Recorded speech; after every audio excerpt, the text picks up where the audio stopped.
Hello, welcome to our Three Voices podcast and to our first episode, Language Between Famous. So, I'm really excited for this new episode where we are going to explore how language not only communicates us but also with us. So, I think every day we have been witnessing the changes in the language of celebrities, and these changes can create an identity for us.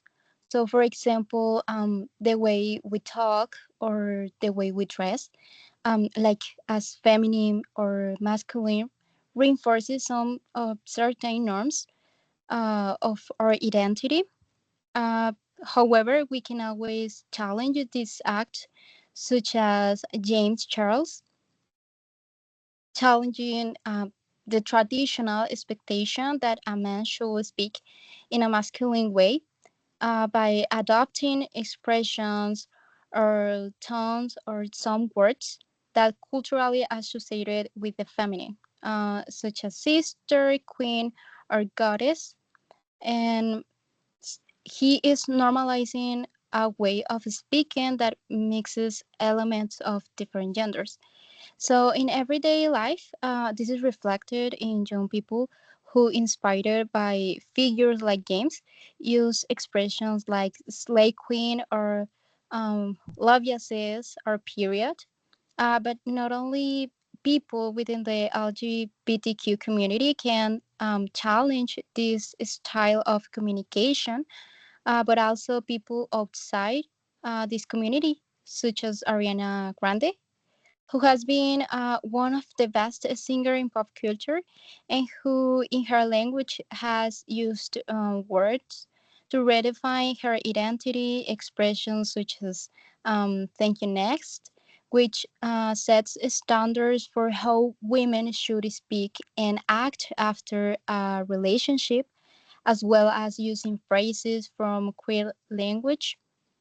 And these phrases have been very popular today and have characterized us in our identity, including me.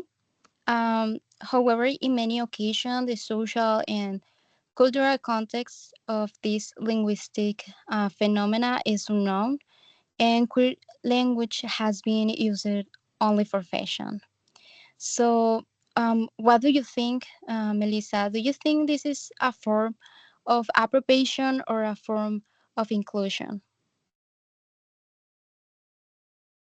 That is actually a very good question, since there are certainly some instances where the use of queer language has been used to show respect and inclusion. We see this in movies like Blue is the Warmest Color, or Call Me by Your Name, or Love Simon, that is very popular, that represent the struggles of this community, or also in award events like the GLAD Media Awards, the Audi Awards, the Dorian Awards, where the main goal is to acknowledge members and supporters of this community.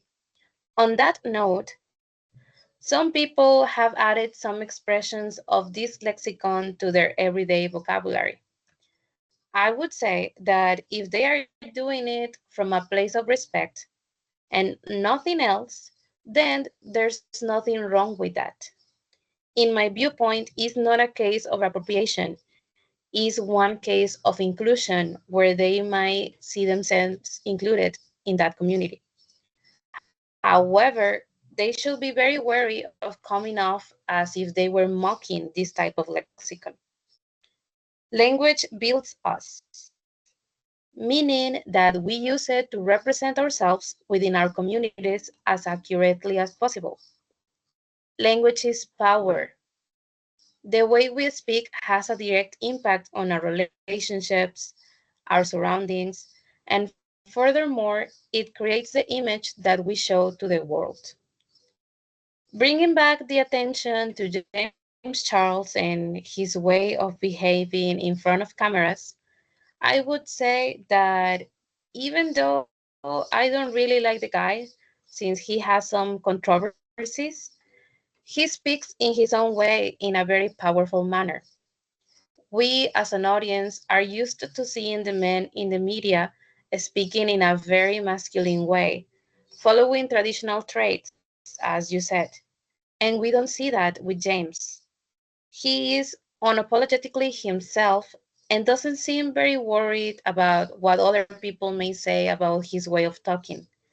This might be because of the amount of support he may receive within this community and speaks loud about what he considers powerful. On the other hand, women in the media had felt the need to leave aside their feminine side to be taken seriously during their interviews. Like, for example, with Ariana Grande. She has been criticized for her interviews and her way of communicating. But enough about that. Carla has some more information about that. Let's see. Hello, everyone. My name is Karla. So, after talking about these two important figures in social media, I recently saw some interviews about them and I wanted to compare a bit the expressions and behaviors of each one. But they also show points in common. On the other hand, James Charles presents himself as a bit vulnerable for having once called Ariana rude, and he does it using a very marked emotional language. It's my biggest regret. This gave me to understand that he is sorry and wants to be forgiven. Besides, his way of speaking and gesturing reveals a queer identity with notoriously feminine traits, and that influences how he is perceived by the public. Most of us know that James is a person proud to belong to the LGBT community, and that trait defines him and distinguishes him among the others. On the other hand, Ariana in the interview with Claymore is very self confident, cheerful, and above all professional. She speaks with a lot of enthusiasm about her video clips, using positive expressions such as, "It was so much fun," or "I love working on that." Her language is also emotional, but from a place of empowerment and success. And finally, this comparison shows how language constructs identity. James defies traditional gender roles by being a man with a feminine expressions, and that generates different reactions than those received by Ariana, who shows a more normative femininity. Both cases show us that gender and identity is not only in how we look, but also in how we speak, what we say, and how we are heard. Okay, this is all. Thank you for joining us on this podcast. We'll see you in the next episode. Bye bye.